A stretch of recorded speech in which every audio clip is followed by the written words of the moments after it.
Welcome to the Business of Defense. I'm Rich Brady, your host and CEO at the Society of Defense Financial Management. SDFM proudly sponsors this podcast on Federal News Network. SDFM is the premier association of finance and accounting professionals who work in government and business in the defense sector.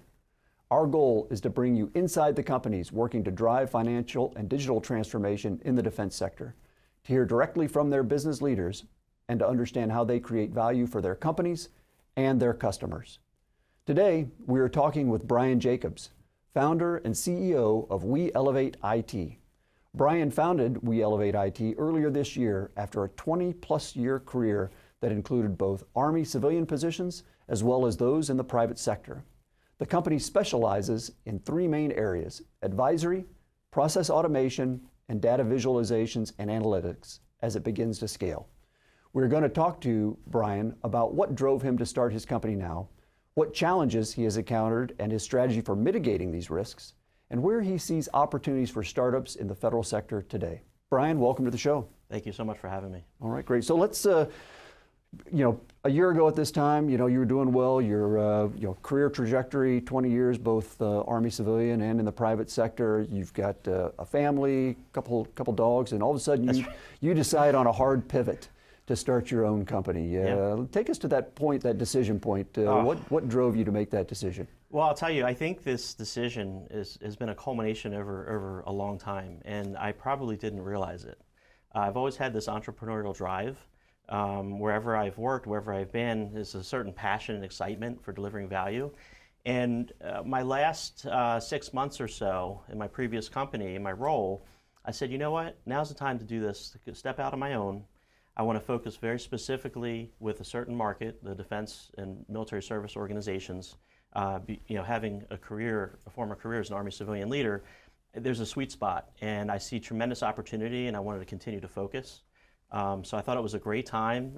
People ask me about it. A lot of it has to do with what you're comfortable with, and it just felt like the right time for me to help give back, support the community, and really, try to inspire others, because I believe that it takes a team, and it was just the right time to do it, to kind of go off on my own. And it's been a whirlwind, 7, almost 8 months.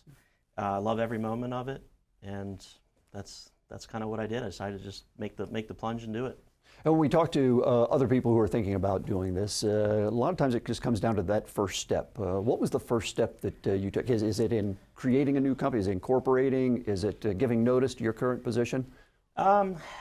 It's really, for me, it was something that felt right. I talked to my family about it at first. I talked to my wife and my kids, and a couple of things that they mentioned to me was they said, look, we're behind you. They said, it was actually during the time where we took the kids and the dogs on vacation. And my wife said to me, she's like, look, when we go on vacation, leave your laptop, your computer at home. Let's enjoy, don't even think about it. And if you still kind of want to do this, like we're all behind you. And that's what happened. I mean, it starts with how we feel inside. And and as we're thinking about it, you make that decision and you do it. And then so the rest was history. It was the next day I came back from vacation. I actually resigned from my previous employer.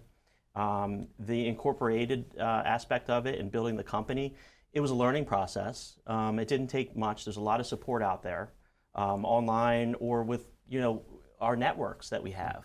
Fortunately, I have many friends that are business owners on all sides, and getting some advice and just listening to them was a big help as well. Is there a template for this, a checklist for this, or does it kind of depend on the direction that you want to go? I don't think there's a checklist per se. I mean, everybody probably has their own way of making a decision such as that.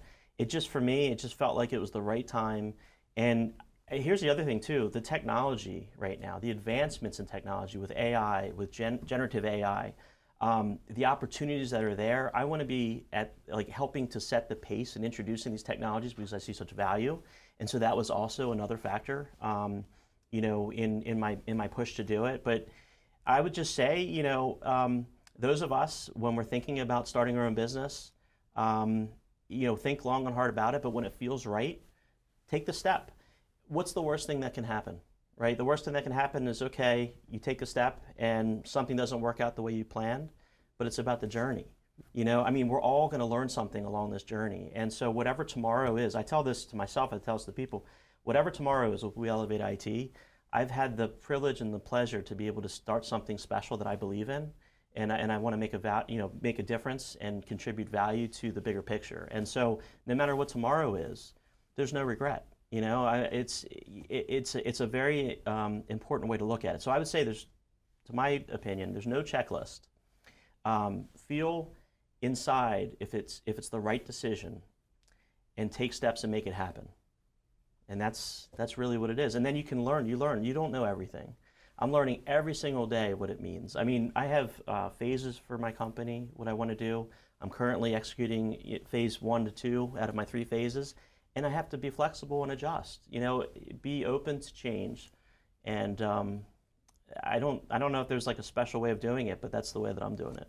If you look to the business schools or business books, they'll say you need to start out with a full-up written business plan. Mm-hmm. Did you have a full-up business plan? It sounds like you have some phases, so you know at least some of the initial and intermediate objectives you want to achieve. But how important is it to have it fully written out, or do you have to somewhat respond to the market and where it takes you and where?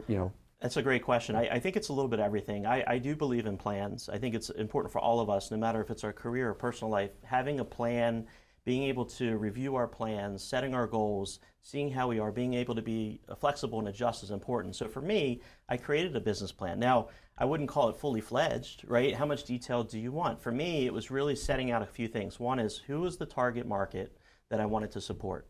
Is there, or would there be value in what my company would offer, right? And the work that I do, how do I feel about it? Do I feel passionate about it? Am I interested about it? Like, to give you an example, the generative AI and the spectrum of AI, one of the things I did was when I was setting up my infrastructure for weElevateIT, I said, I want to leverage that technology, because if I'm going to sell a service to you or to anybody, it's very important to understand and almost the fabric of my company. I want to instill those values and gain that experience so I can provide that for others. So that's a very big part of it as well. So you clearly had the skills that you had gained from your work in the government, your work in the private sector, in some of the areas we talked about, robotic process automation, general automation overall, and there's a demand signal out there. How do you match those two up? Did you have a book of business going into this? Did you already know that there was some? So you came in with nothing on the table, that you were ready to hit the ground running. Well, you had to build the business, build the contracts. Correct, and that's something that I'm still kind of navigating, right? What I would say is, I felt very comfortable because of my background. I've had the privilege of supporting, government organizations, and I felt like, you build relationships, you build reputation over time. And I said, you know what, I'm going to stand off on my own and see if my reputation and my knowledge and experience is valuable to those organizations, because I want to contribute. And that's kind of how I did it. Knowing that there's a huge financial risk, if you will. As you mentioned, I have a family, I have financial responsibilities. I have my son just turned 18 on Veterans Day, so we're looking at colleges. The question, when is it the right time? And I think it's an individual decision. For me, it was no question that this was the right time. I'm in it for the journey. I'm in it to add the value. I'm in it to learn, to grow, and to really contribute, and hopefully even inspire others, right? Whether somebody is looking to either start their own business or making a career change, do it for the reasons that make you feel like you're spending your time in the most, valuable, and where you can match your values with what you put out to the world. How important for a startup is teaming, either as a sub to a prime contractor, or finding a solution provider that you want to team with to sell their products? How important is that? It's extremely important. As a small business owner starting out, there's a lot of steps to be a federal contractor. It's relatively straightforward and easy from my perspective to start a company and to be incorporated and to file your necessary paperwork and to get started. But it doesn't stop there. Partnerships, learning which companies, which people, what people you enjoy working with, having a conversation with, where it resonates to deliver that value is critical. And what I would say is, for me and my company and my journey, I have a lot of partnerships. I have a lot of friendships. It's competitive, but it's bigger than competitive in my mind. Competition's great, but having those trusted friendships and relationships where you can bounce ideas off of, you can talk about your capabilities and their capabilities and say, you know what, if we were to bring ourselves together, what kind of value can we deliver for our customers and for our country? And that's really what it's about. You do learn, or I've learned, which companies are aligned to my values and which ones aren't, and that's okay. But going through that process is extremely important. You are listening to The Business of Defense with my guest, Brian Jacobs, founder and CEO of weElevateIT. We'll be right back.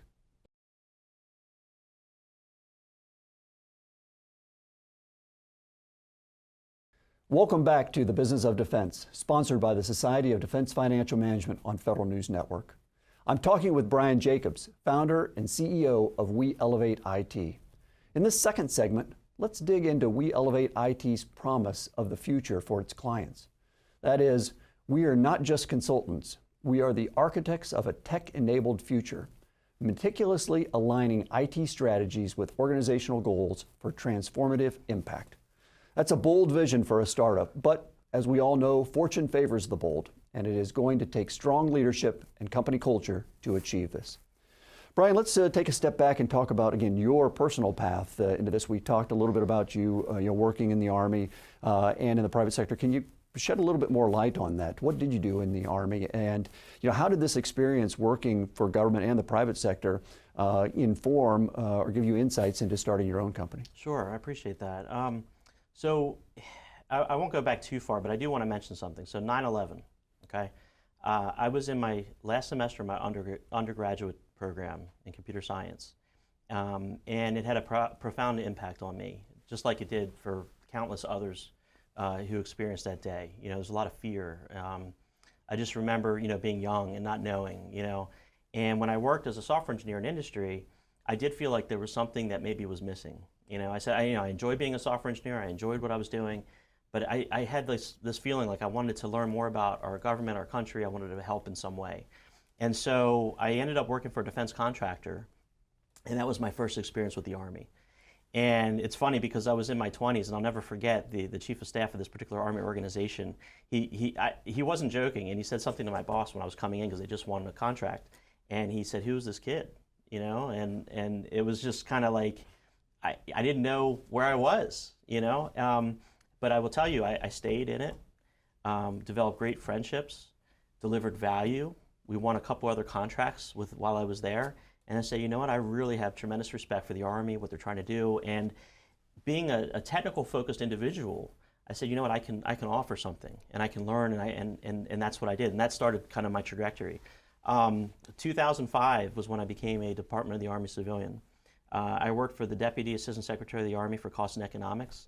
I'll never forget going to the Pentagon. I couldn't believe where I was. I had goosebumps walking in the building for the first time. I had to pinch myself. And I had a phenomenal career. I was very fortunate and lucky of all the programs I worked with, for the people. It was exhilarating, and I never lost that. So for me, it's really about contributing to the bigger picture. And whether I led cost and performance management for the Army, and then I got experience with SAP and the cost management modules, and going through a major deployment across the Army, supporting cost management professionals throughout the Army, bringing technology in to support the users and the operators and the analysts. That's where I really started feeling a sweet spot, because what I find is that there are people on two sides of the spectrum a lot of times. Not to put everybody there, but you have very functional, very subject matter experts, and then you have this technology. And sometimes they don't talk well with each other. And I've always found my special sweet spot is being able to be in the middle, help guide the requirements and the functional community to that technology, and also help the technology be able to deliver their technology, not show its software on the shelf but actually gets used. And so user experience I learned, communicating with military, civilian, and contractors I learned, and that's really where where my journey was. And I'll tell you a project that has a lot of there's a few projects that I've been pleasure and privilege to support. One of them was around robotic process automation. I had the pleasure of articulating what RPA is and was to very senior level leaders in the Army around business mission area, okay? And I just remember all the compelling arguments for why we needed to move forward, but no one really took it on yet. And I was coming from supporting the comptroller, and I just remember everyone said, hey, we love this, we need it, we're gonna all eyes are on you, we're gonna watch you, and if you can do it from a financial management perspective, we're gonna start to kind of bring it in. And that year and a half, we built a team, we brought capability, we were looking at different technologies, we made a decision, we moved out, we developed, we had use cases, we were building our process, our governance.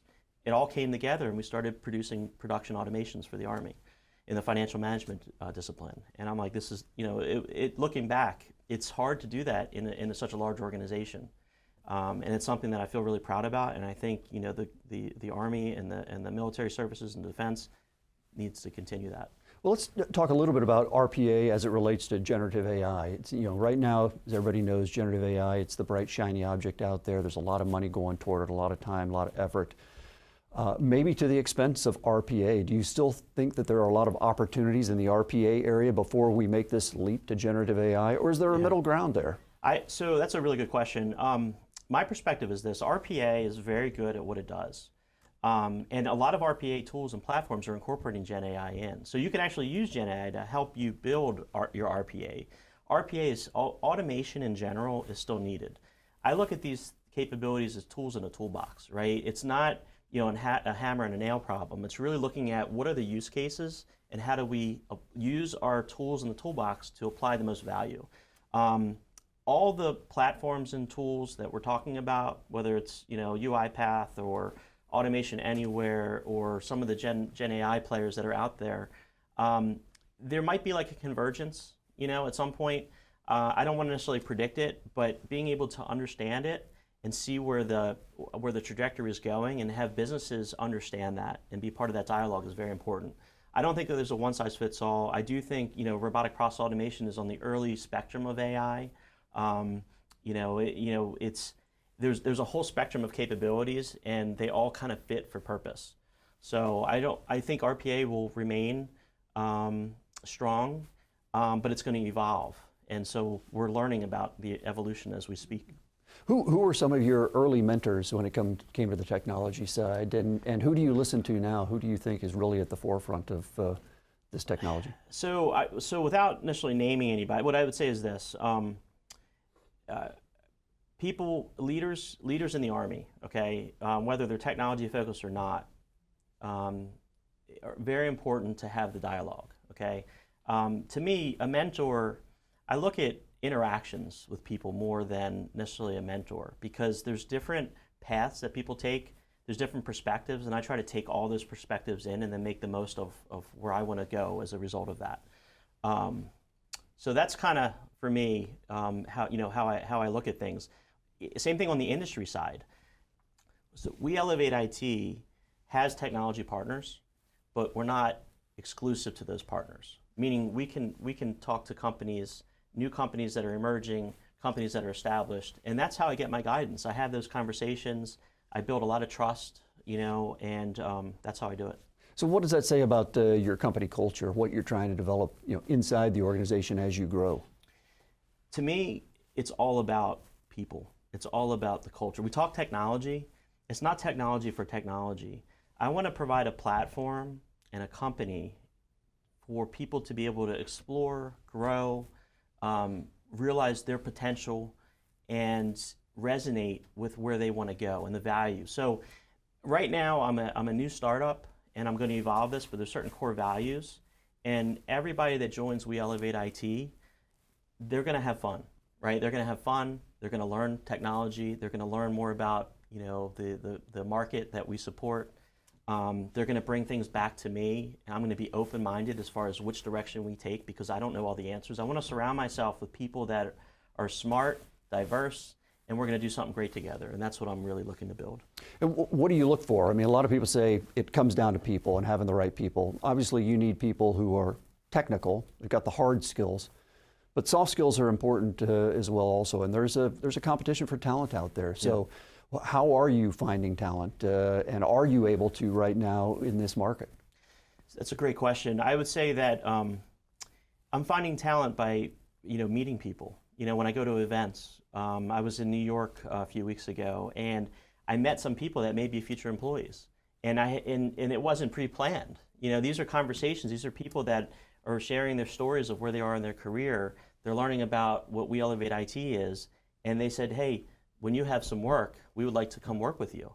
And I said, "That's fantastic. And if you don't come work with me, how can I help you?"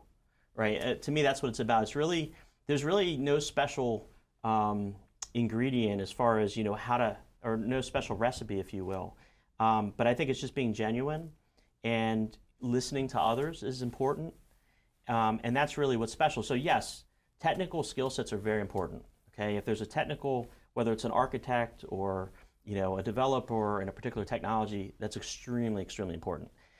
If you find people that also have those soft skills in addition to me, that's a home run. You want to resonate with your clients. You want to resonate with people. If we can have a conversation and I understand you, and you know that I understand you, what's better than that, right? And so that's what I'm really looking to build.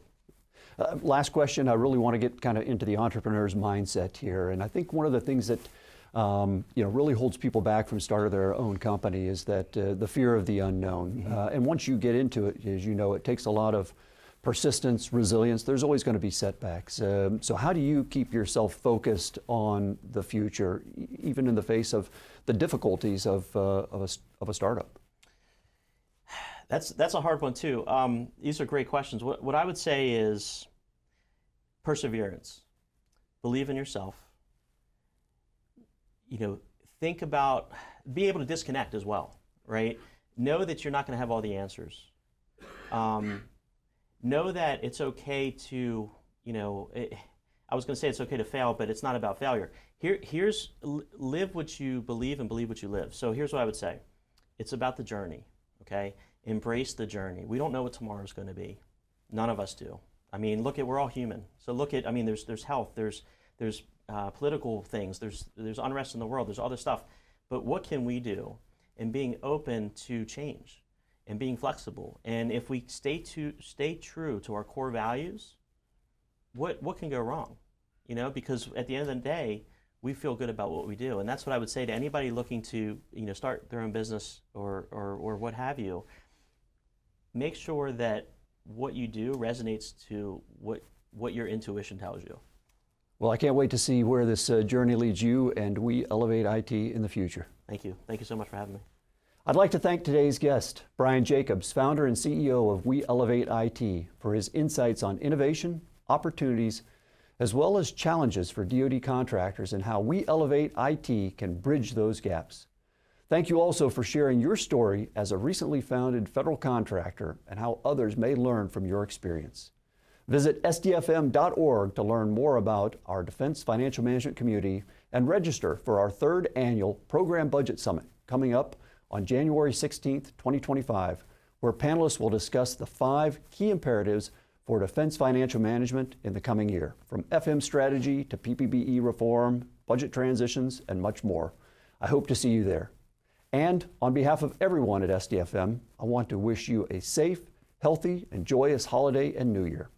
Watch the Business of Defense next month, where we bridge the gap between the boardroom and the battlefield to advance the mission of national security.